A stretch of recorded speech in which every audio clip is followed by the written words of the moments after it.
Welcome to Season 2 with the Market Mystics, where we discuss and redefine markets, wealth, and trading on Earth as it is in heaven.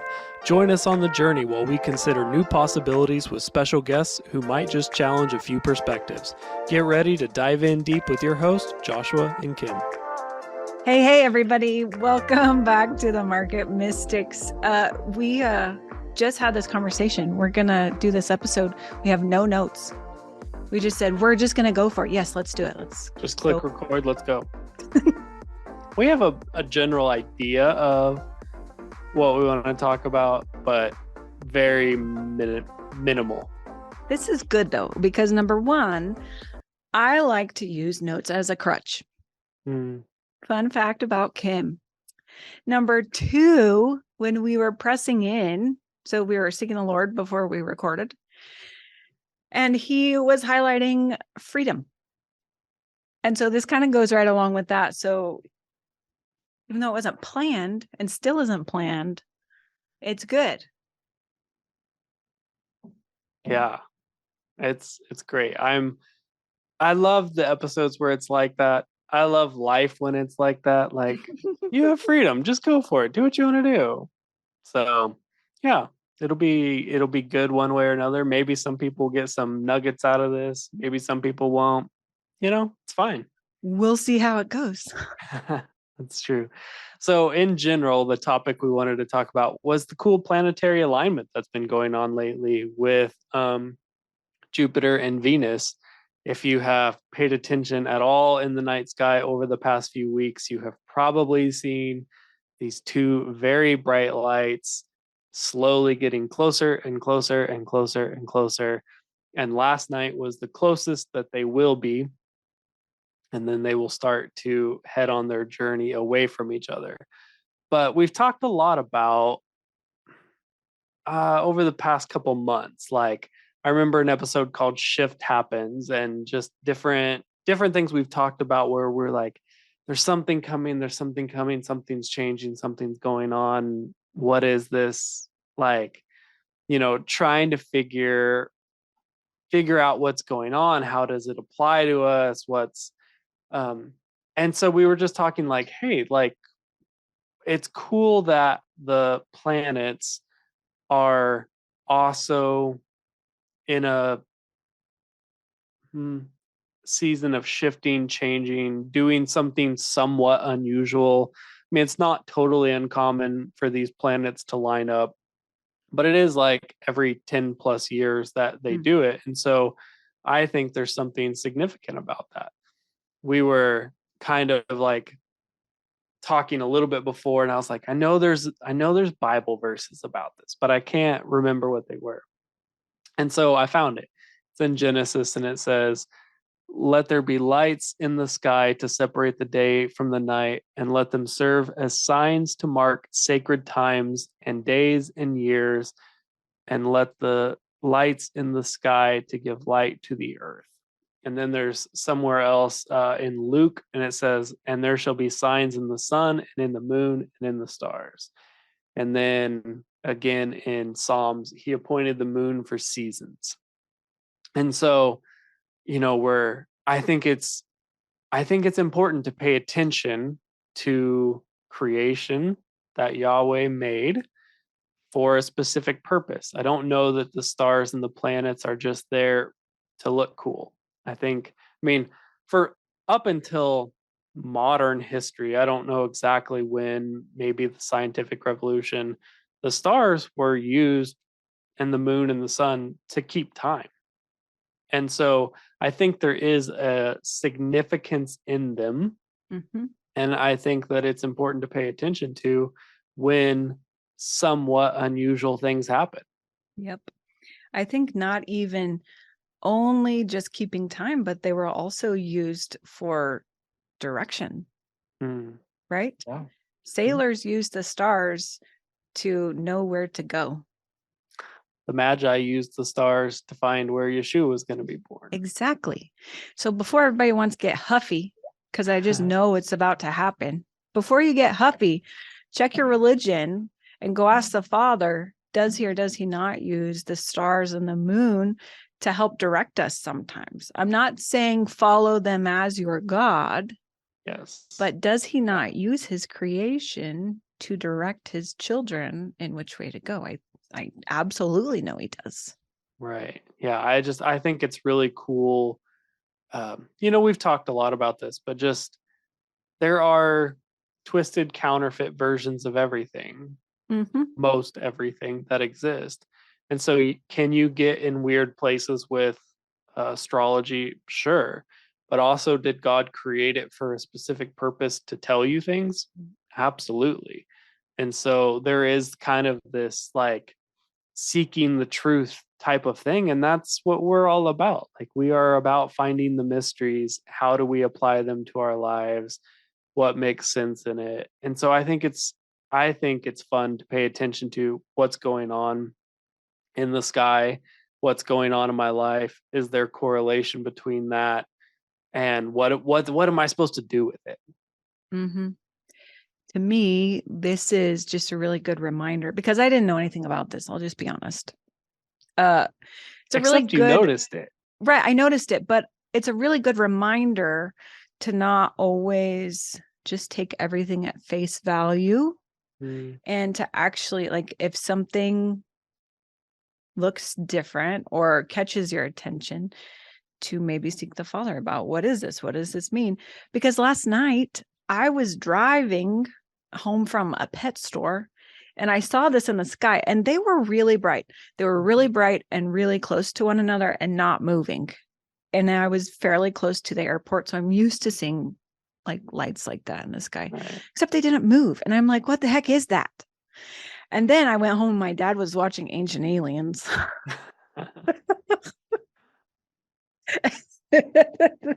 Which really wanted to draw the perspective in a different direction, but I could have gone, oh, what the heck is that? Oh, hey Lord, what is that? And probably gotten some guidance as opposed to like just left wondering. I think that's really funny. When I was looking up information on the two planets, one of the first articles says, UFO? What are those two bright lights in the sky? See, I'm not the only one. But if you are just left out in the ether, just left wondering, you'll come up with all kinds of things. But if you tap into the source, you can actually get direction and truth. Yeah.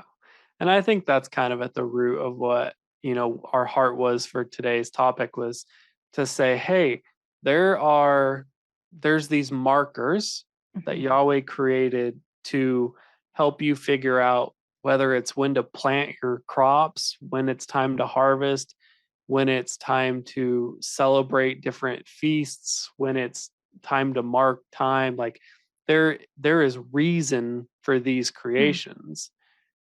And if we understand them and seek him for how do we apply them to our lives, then I think in a similar way, we can also understand how it applies to our life, what's going on right now. Why do we feel like things are shifting? I think there is wisdom we can gain from understanding the creation we're a part of. I find it interesting. And you had gotten something somewhere that had a bit of insight into kind of more the spiritual stuff behind it. You want me to read that? Yeah. Yeah. Okay. So it says, the biggest cosmic shift of the year will arrive on March 23rd. This new cycle is a slow burning energy that lasts until 2044. Scientific and technological advancements will move us into a digitized way of being even more than we already are. And increasing community interests and activism will lead to revolutions. However, before global change unfold, we must embrace disruptive change and overhauls in our personal lives and detach from what we think we know to welcome new perspectives. I love that. Yeah, I mean, we talk about it all the time. Exactly. And we did have that episode about, it was called Shift Happens. You already mentioned that. But if you didn't listen to it, it was all about, there's this anticipation like for a shift that's coming, and we don't quite know what it is, but we know it's coming and it's starting. And we're just kind of waiting for it to reveal itself, I suppose. Yeah. But shifts happen, and there are ages that change, and there are eras that come and go. And I find it really interesting that even just two planets aligning in the night sky for us to see and question could also be like this bright marker for everyone to see that things are coming, you know? Yeah. We've talked about it a lot. And I think the part that sticks out to me the most about what I read was, before we can embrace global change, we must embrace disruptive changes in our personal lives and detach from what we think we know to welcome new perspectives. And that's kind of the heart of why Kim and I have shifted the podcast, was because we knew we needed to shift to welcome new perspectives to how we viewed crypto, to how we viewed wealth and finance and capital and markets. And so, the most recent episode with Yana Sanders and Darla Fields, like bringing in a perspective from people who were raised with different cultures or have spent a lot of their life pursuing different understandings, like just really seeking out. It's the whole heart of the interview series that we've been doing, is to welcome new perspectives. So I think it's really cool that people who are paying attention to the stars are also saying, hey, we're in a season to welcome new perspectives. I just think that's amazing. I always think it's amazing. We had another conversation that isn't really related to this, but I'm going to make a connection here. And I always find it so impactful. That's probably a good word for it. Impactful when I talk to people or I hear points of view from other people who are connected to the source. When I say the source, I mean Yahweh, the Father, Adonai, Elohim, whatever it is that you call him, who are connected. So it's like this mind of Christ, and they have been receiving the same thing as you. You know what I mean? Like when there's this common vein, it's so affirming in just that you're not doing these things alone and you're not really that far off. You know what I mean? And I appreciate those kinds of things. They're not all the time, but if you look for it, you'll probably see it. And sometimes he just drops it in your lap. But I love that. I do, because that is the direction he's been taking us.